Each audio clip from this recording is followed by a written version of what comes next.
Hi everyone, I'm Kelly O'Horo, and this is Adaptable, Behavior Explained. Hi there, thanks for joining us today on Adaptable. I'm Kelly O'Horo, your host, and I want to share with you on our episode today about a book that was presented to me by a friend of mine, and he said, you're going to love this, it's right up your alley. And it has really changed the way that I run my business. It's changed the way that I make decisions on the day to day. And it's really changed the way that we have run our hiring process.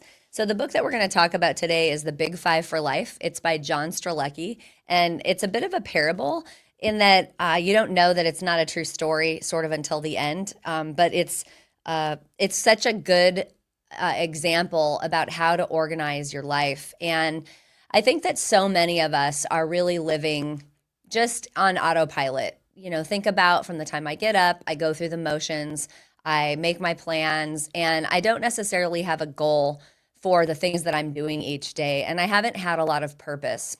So when I think about how do I organize this, we have to slow ourselves down. And this book helps us to determine a couple of things. It helps us to determine, if we want to look into it and do the activities in the book, our purpose for existence, which sounds so heady, and our big five for life.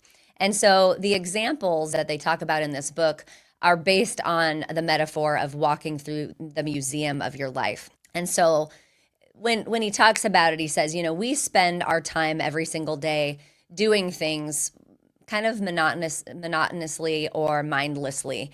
And if you narrow down what you want to be doing and the things that are going to be important in the museum of your life, it helps you to clean up what it is you're going to focus your time and energy on.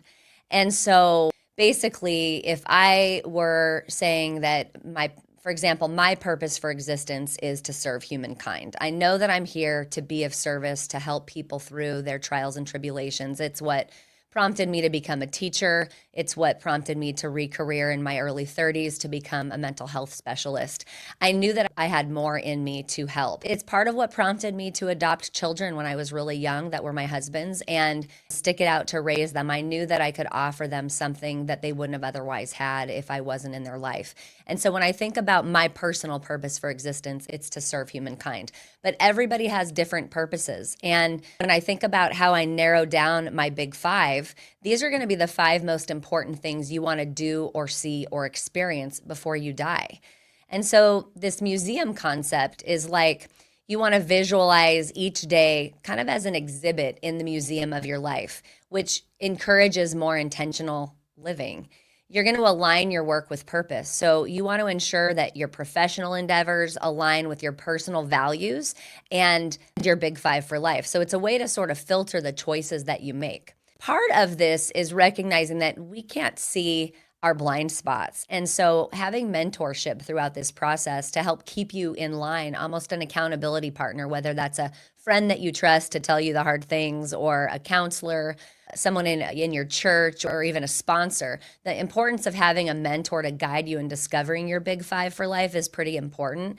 It takes a lot of introspection, and it's helpful to have somebody that knows you well to help you kind of narrow down your big five. The other piece that's important related to this book is having a value of continuous growth, meaning that you're striving for ascending life, represents continuous growth, achievement, learning new things, leaning into discomfort, and trying to grow and stretch in areas that might have been otherwise uncomfortable.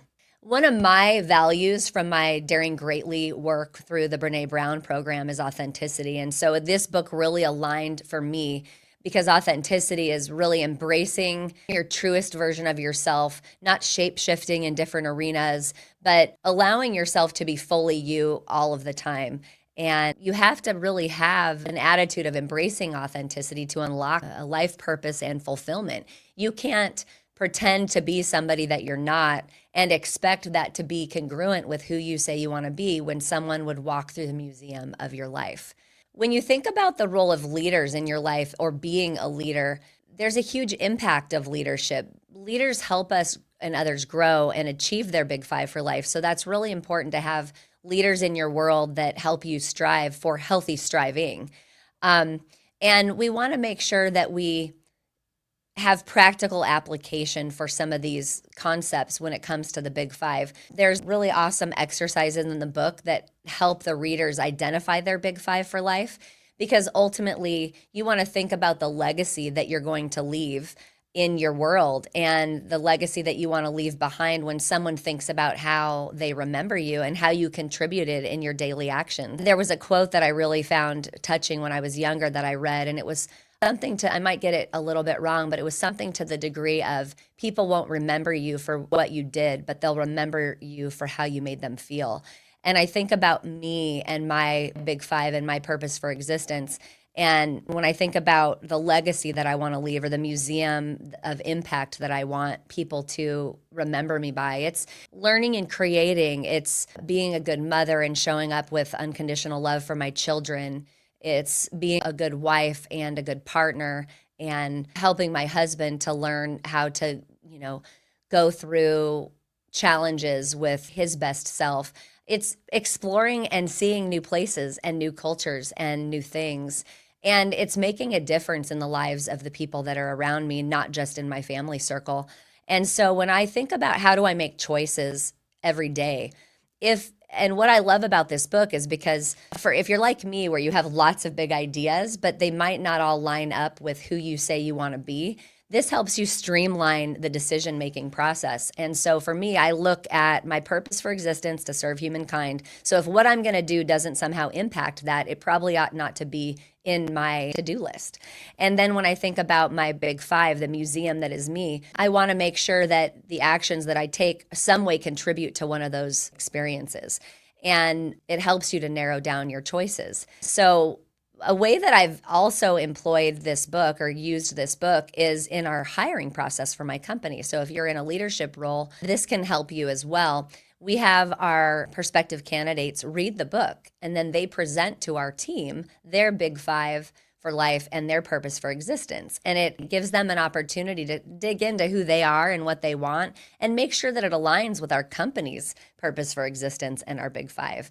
And that way, we're not trying to fit a square peg into a round hole. There's consistency, there's congruence, and there's an understanding that the culture fit won't be foreign, and it'll be in conjunction and synchronistic with what we're looking for with our company.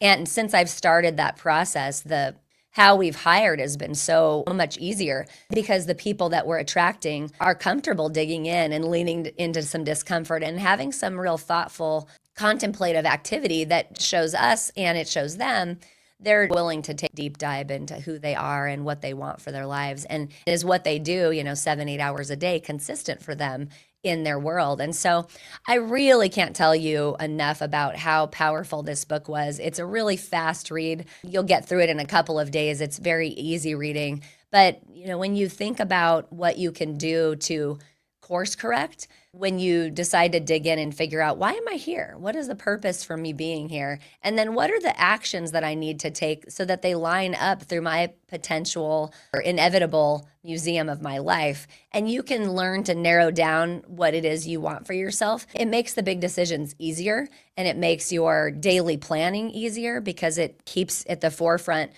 who am I and what am I here for, and what do I say I strive for in my future?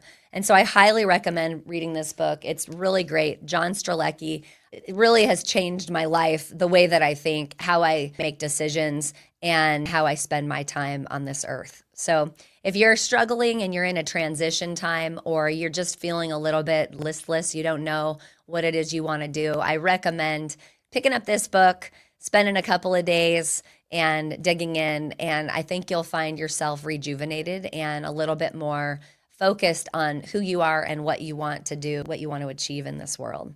So I really appreciate your time. I hope that you enjoy the book. I'd love for you to share, once you go through this, in our comments on the show, your purpose for existence and your big five. And maybe we can spend some time conversing a little bit about what this process has been like for you. So I appreciate you tuning in to this show. I highly recommend this book. And until we meet again, don't forget to lead with love. It'll never steer you wrong.